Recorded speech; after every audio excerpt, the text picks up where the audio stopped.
Welcome to the Faith and Clarity podcast, a Denison Forum podcast. I'm Mark Turman, your host for today's conversation. We want to help you find hope beyond the headlines and the issues of our day and equip you to think, live, and serve in ways that cultivate, build flourishing communities. So we're going to jump right in. Our conversation today is about actually that, building better communities. I had a wise mentor who said to me, if you live in a good community, be thankful, be helpful. Someone came ahead of you to make it good, and you ought to keep it going. And if it's not a good community, you ought to be the change that you want to see. So to help us with our conversation today is Governor John Kasich, and we're going to talk about his recently released book called Heaven Help Us, How Faith Communities Inspire Hope, Strengthen Neighborhoods, and Build the Future. Many of you are probably familiar with Governor Kasich. He's a national leader for decades, has spent a lifetime solving problems and bringing people together to solve problems. He served as the 69th governor of Ohio, ran for president in the 2016 Republican primary, and has spent his life unifying Americans rather than dividing them, helping people to mobilize as citizens to make positive impacts in their communities and in other very important priorities. Today, he is running the Kasich Company and serves as a political analyst. He is also a New York Times best-selling author, and this recent book recently released in the spring. And some of you also remember that he is married to Karen, and they are the proud parents of two twin adult daughters.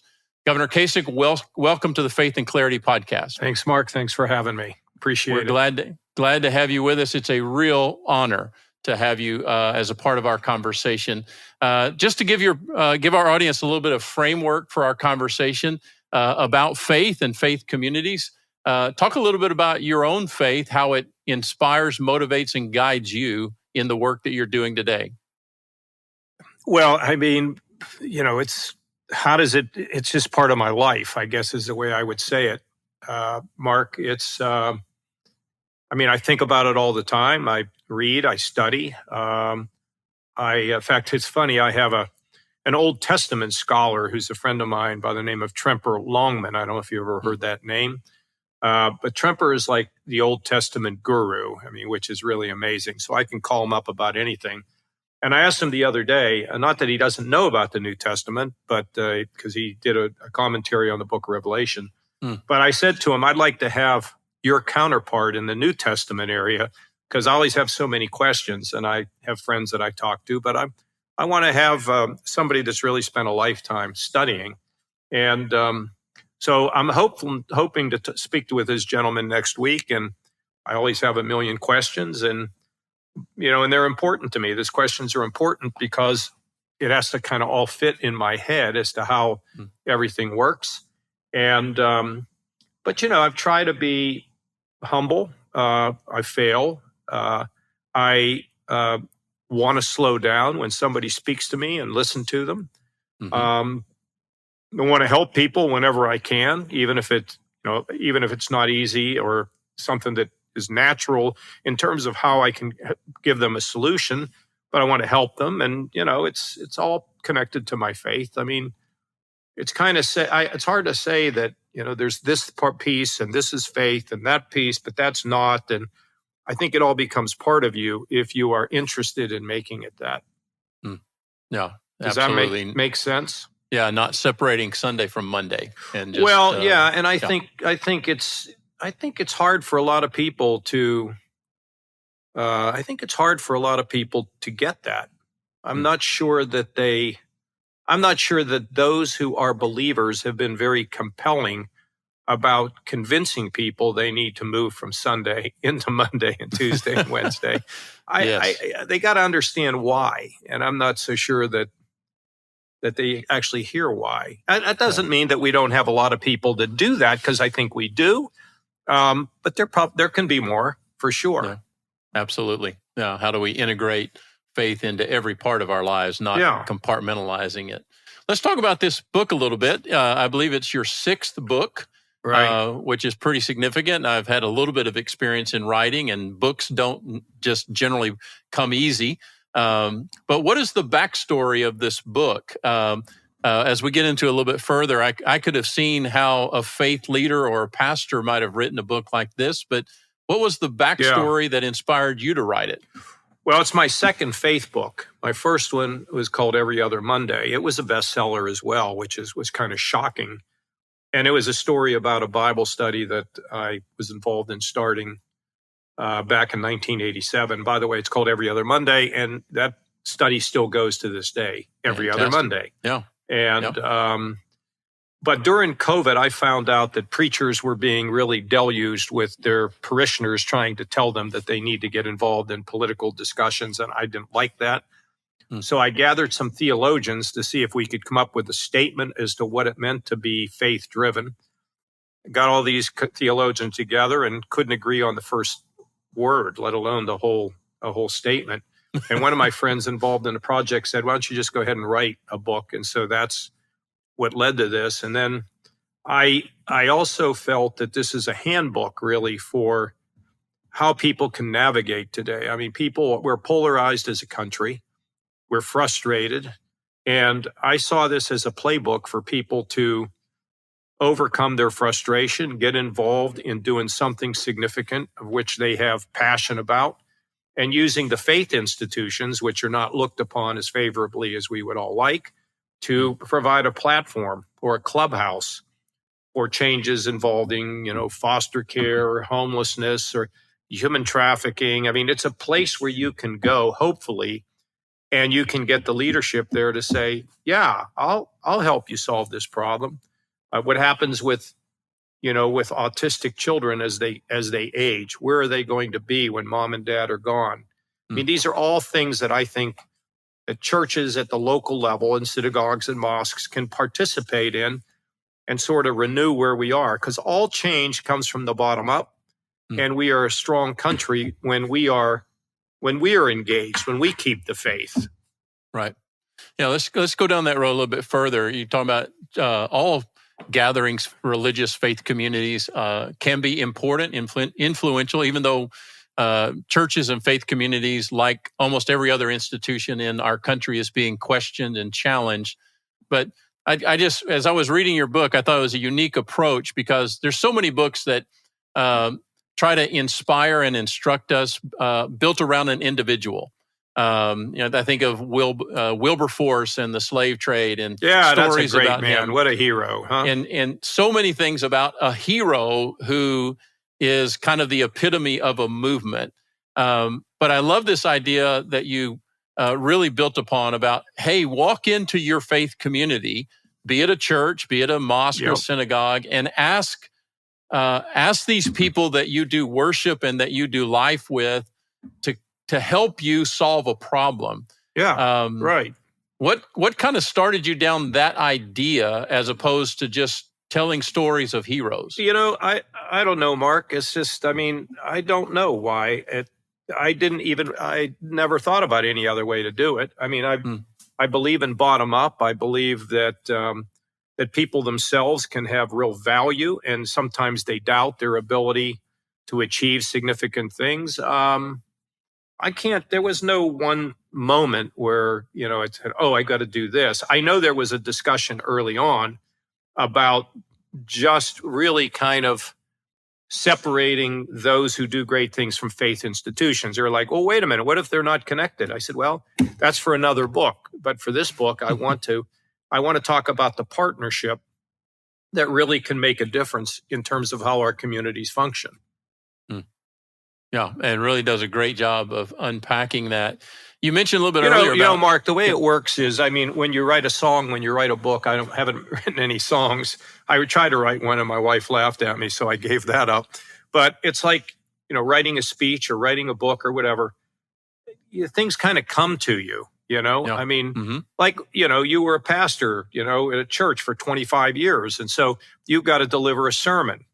Okay, Right. Well, how did you know what you were going to do? Well, you could look at what the scripture was for that week or whatever.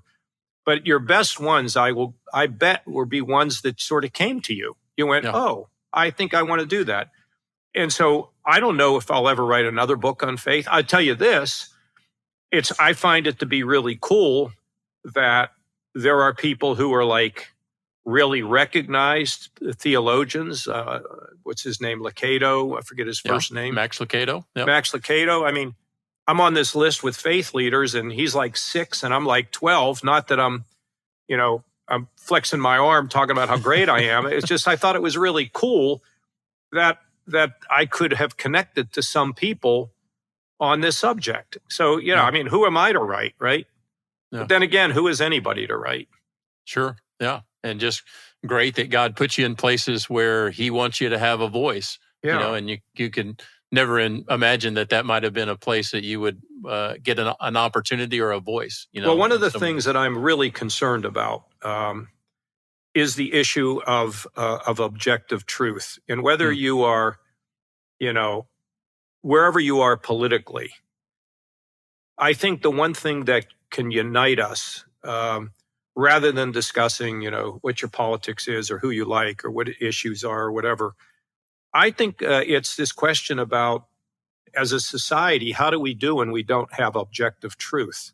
When all truth becomes subjective, when anybody's behavior can be rationalized by them, when there are no standards, when there is no excellence.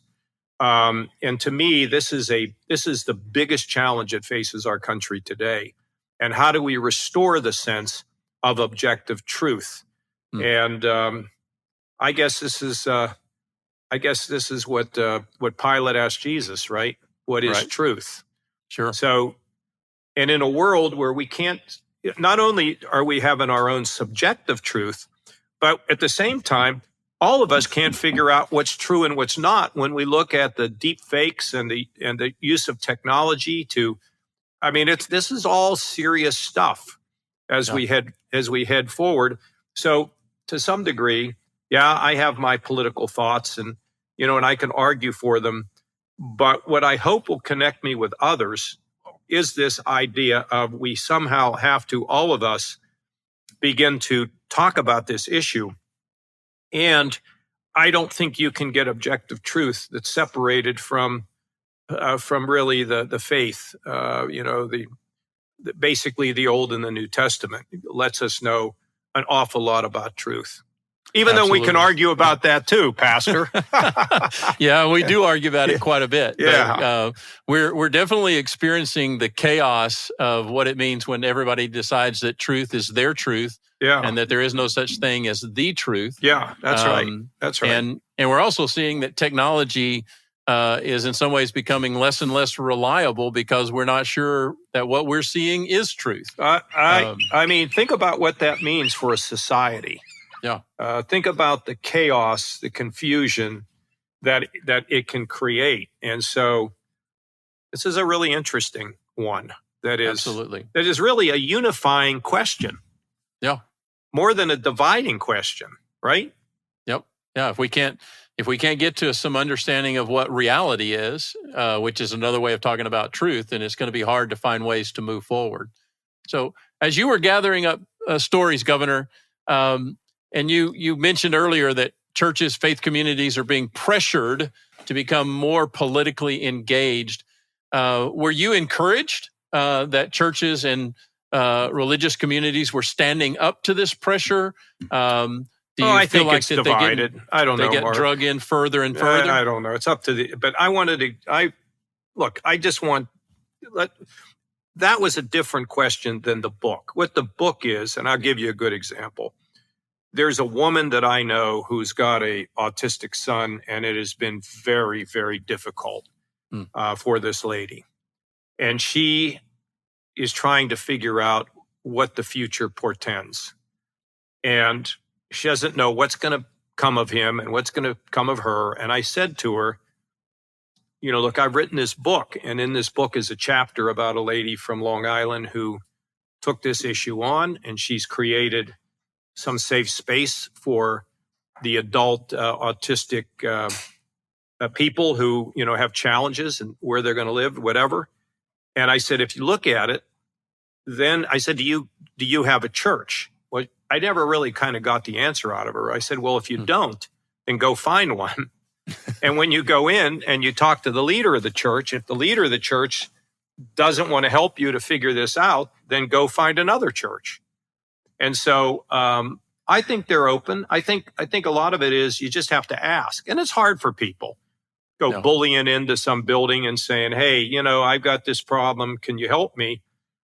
But I don't think it's as hard as we think it is. Well, you tell me, if somebody had gone into your church, what would you have done on these issues? Well, what we tried to do, thanks for the question, by the way. Appreciate you turning the tables. But what we try to do is say, hey, look, if you have this problem, it's likely that other people have it as well, that you're not the only person to have ever encountered this kind of a challenge. So let's see if we can find those other people and see if we can find a way to come up with a collective answer. What we also talked about is we used a little phrase. We said, you don't get to drop off your monkey. That is, you don't get to walk in here, drop off your problem and tell me and other people to fix it. You need to be a part of that answer. Absolutely. Yes. I like that. I like that. And I think what it does is it breathes life into the institution. And what I really like is when you said there's other people, because if you try to do, my first book was called Courage is Contagious, and it was about individuals who did remarkable things that no one ever heard of. And they did do some remarkable things. However, if you do things with more than just yourself, you're going to have a lot more, I think, satisfaction. You're going to have a lot more progress, and you can accomplish something. Yeah, and that's where, people talk about launching a movement. I'm not sure that any movement that ever got launched, the people that launched it knew they were launching a movement. But that's really where movements start to happen, is when people that have similar types of problems start coming together and they start working to figure out how to solve not only their own problem, but the whole problem. And that can make something really impactful, because one of my mentors said, we can get overwhelmed and we can get paralyzed. We ought to pray globally, but we need to act locally. We need to figure out what we can do right outside our own front door and make things better. Well, we're going to take a break for a couple of minutes and grab a cup of coffee, and we'll be right back to continue our conversation with Governor John Kasich. Thanks for listening to today's episode of Faith and Clarity with Dr. Mark Turman. If you've been meaning to get your copy of our latest printed devotional, Love the Lord Your God, now is the time. This 30-day devotional, written by Dr. Jim Dennison and his son, Dr. Ryan Dennison, invites you to love God with all your heart, soul, mind, and strength, even when life makes that hard. Love the Lord Your God is available now as our thank you for your donation to Dennison Forum, but this special offer ends soon. Your gift will help more people respond to today's culture with biblical truth, and we'd love to send you this resource as a tangible expression of our gratitude. So visit supportdennisonforum.org to give. Again, that's supportdennisonforum.org.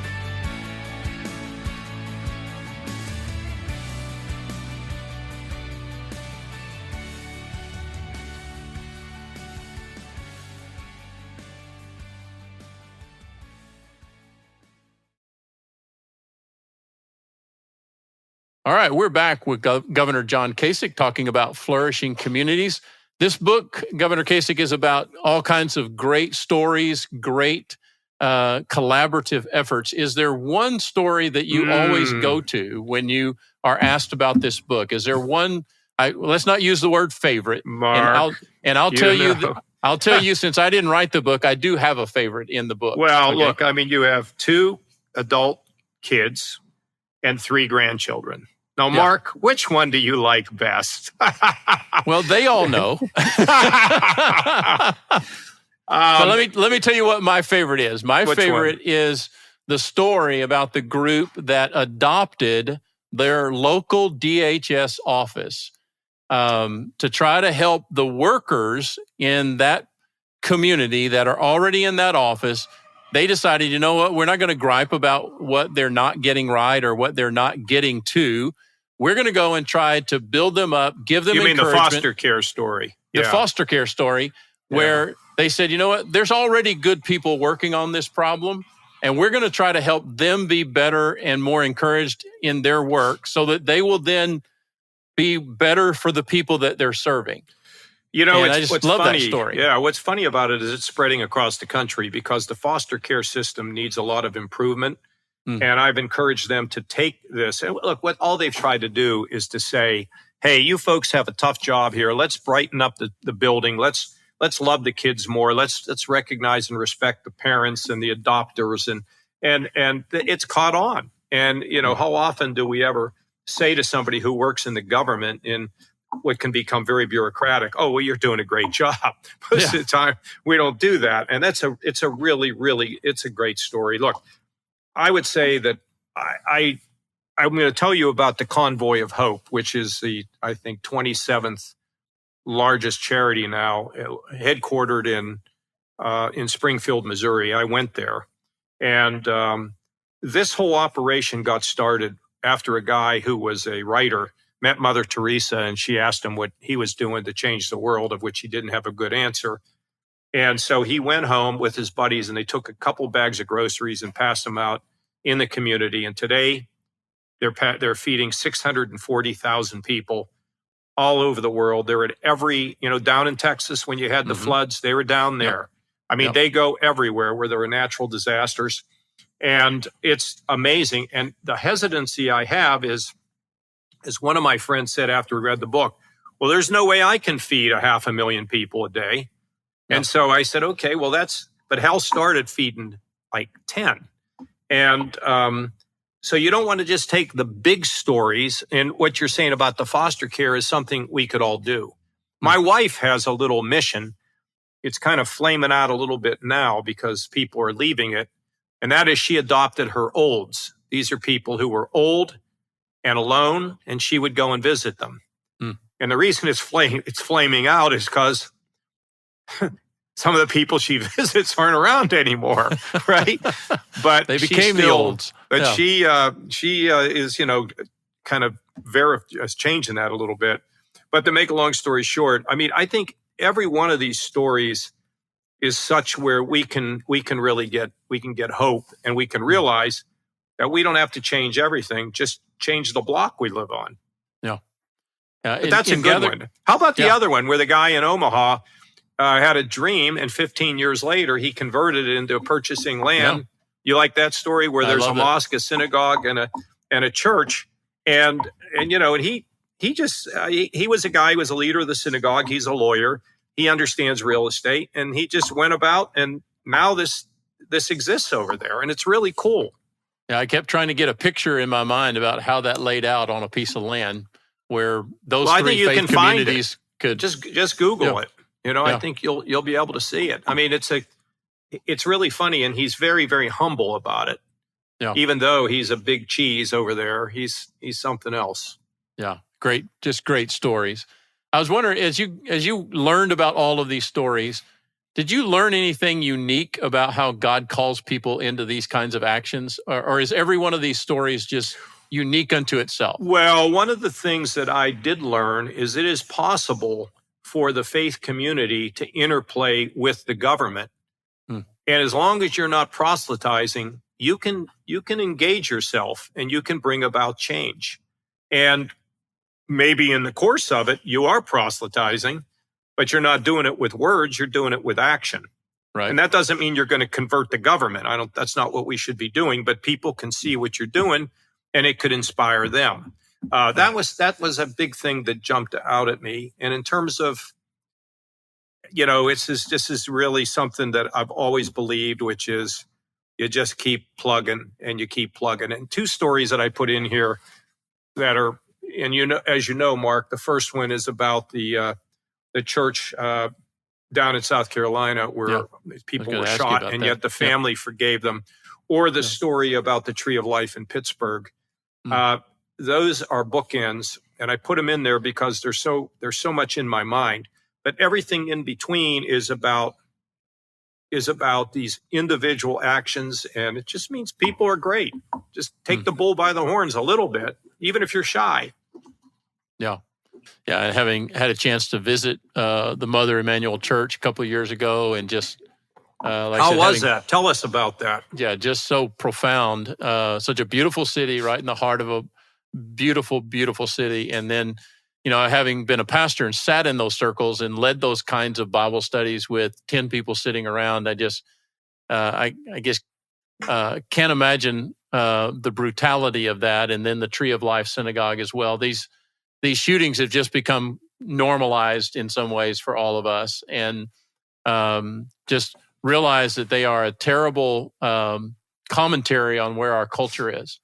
Well, and here's the thing that's so interesting about that I inadvertently have concluded this, and that is that the church in Emmanuel AME in Charleston, it's about forgiveness.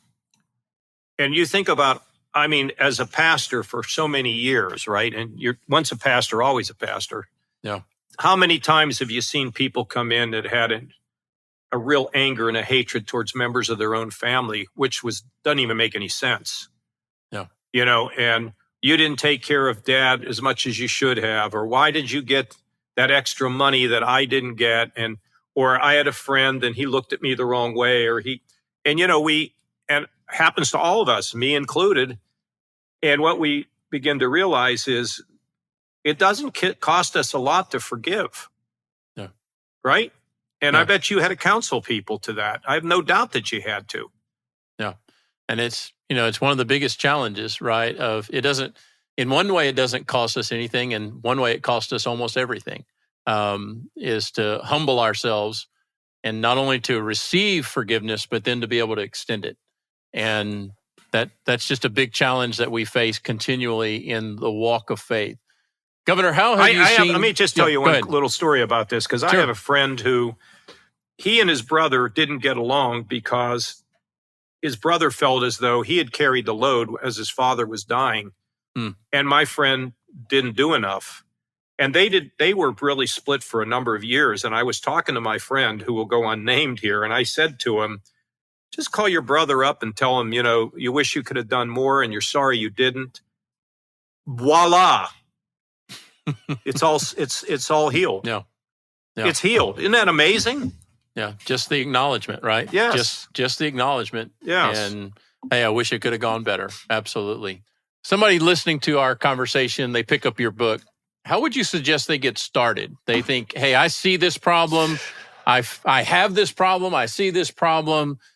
Maybe I'm connected to a faith community, a church. Maybe I'm not. Where would I start? What do you suggest? Yeah, I think maybe in a way that was one of the weaknesses in the book, is we should have given about how to do it.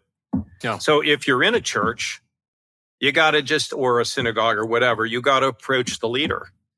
And because what you have to do is view it as a clubhouse. If you want to get into politics, you need to have a clubhouse. Right. If you want to change the community, you got to have a clubhouse. And I think that's the first thing. The second thing is, for those that have no affiliation, don't go to church, don't go to the synagogue or whatever. You need to look at this as something that can really transform your idea about whatever it is that you feel passionately about. And the Lord obviously put it in your heart.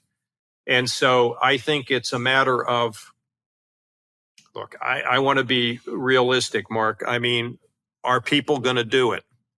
Some will, and some won't. Some will see it as too hard.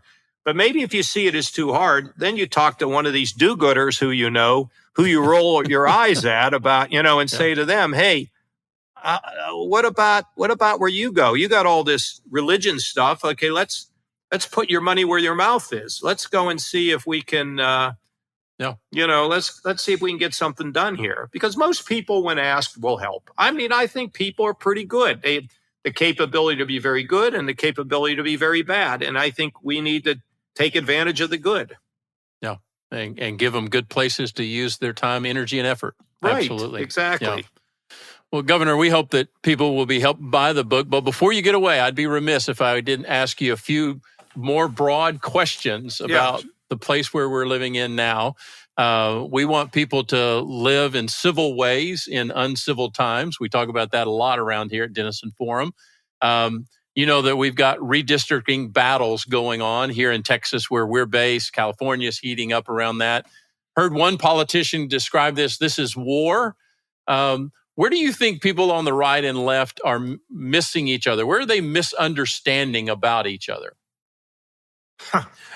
Well, they're not, I think, first of all, they maybe not be seeing each other made in the image of God. So therefore, I've demonized you and I can treat you any way I want to because you're the evil force on the other side. Right. I mean, is there really anything? Yeah, I guess people would argue there are things, but there are things to argue about and talk about. But to try to, in your mind, eliminate that person, to just dismiss them as a human being, isn't good. So what I would say to people is, you can have your argument, but don't demonize other people. Come on. You wouldn't want your kids to behave that way. Don't you behave that way? And I think when it comes to this redistricting, it is the ugliest thing that goes on for a politician. I went through redistricting, I don't know, one time, maybe twice. And that's where they keep coming to take your territory away to give it to somebody else so you can't get elected again. And it creates more enemies that you can even believe. And it's nasty. And I think this idea that, they're going to do it in Texas, they're going to do it in California, they're going to do it in Illinois, they're going to do it in, Nebraska.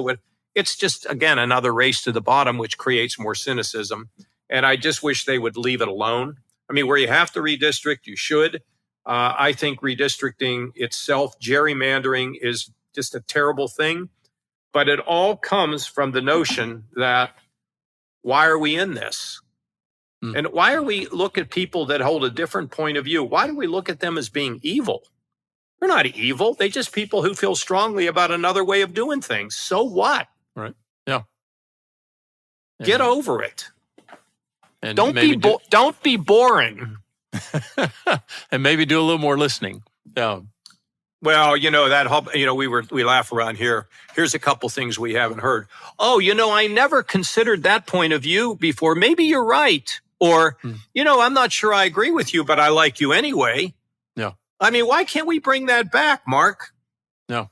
Yeah. Where is that spirit gone? Do you think we're ready as a country? Elon Musk and the whole third party conversation. Do you think we're ready for a third party? I think third parties are very hard to do. And the reason is how you build the infrastructure, where you get the money.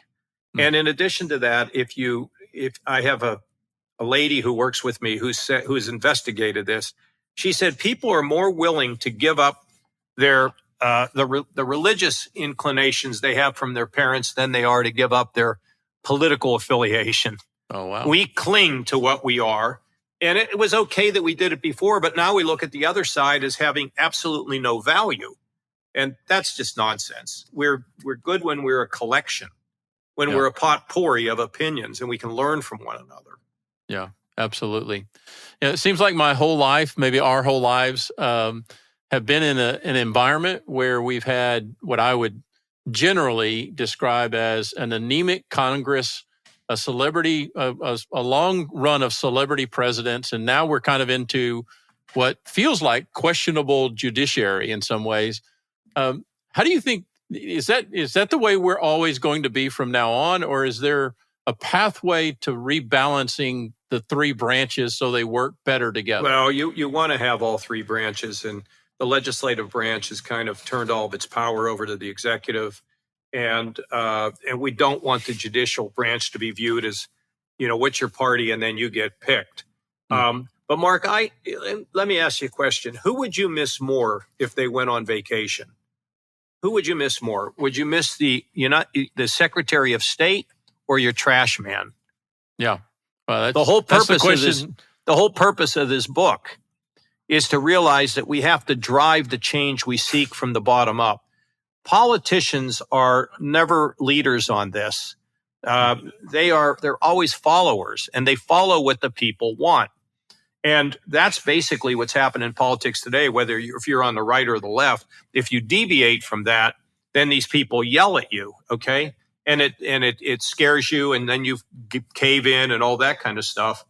But on the positive side, change can be generated from the bottom up on any number of issues. There's a book called The Upswing, written by Robert Putnam, that shows how America went from an I society to a we society in the very beginning of the 20th century. It's instructive.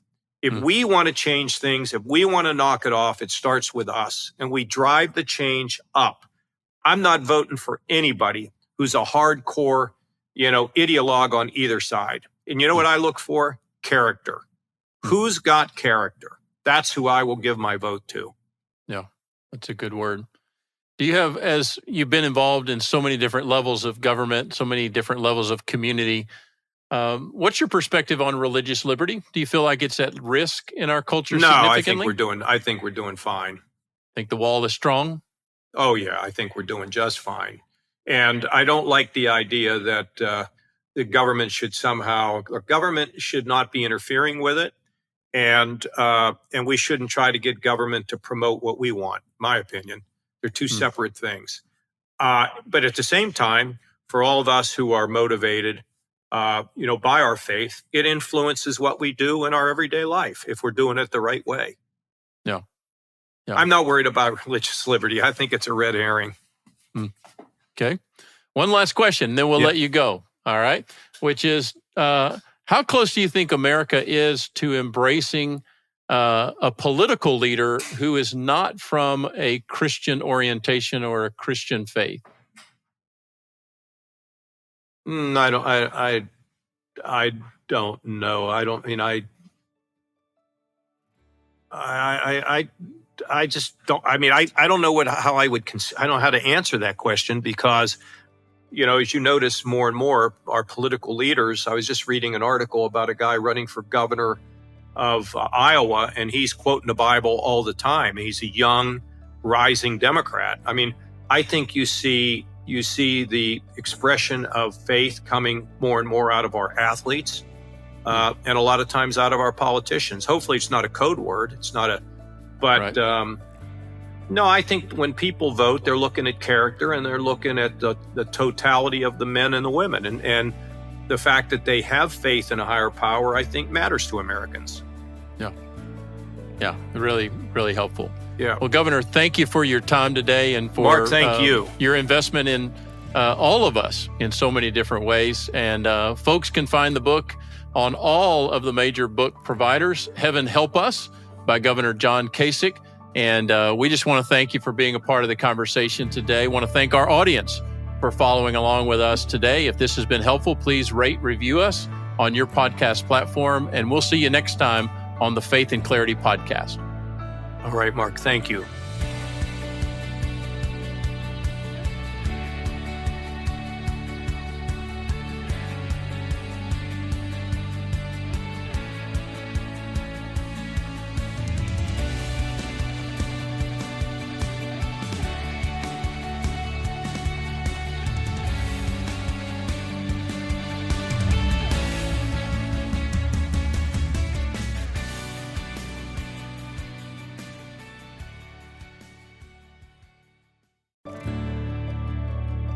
Struggling to make sense of the headlines?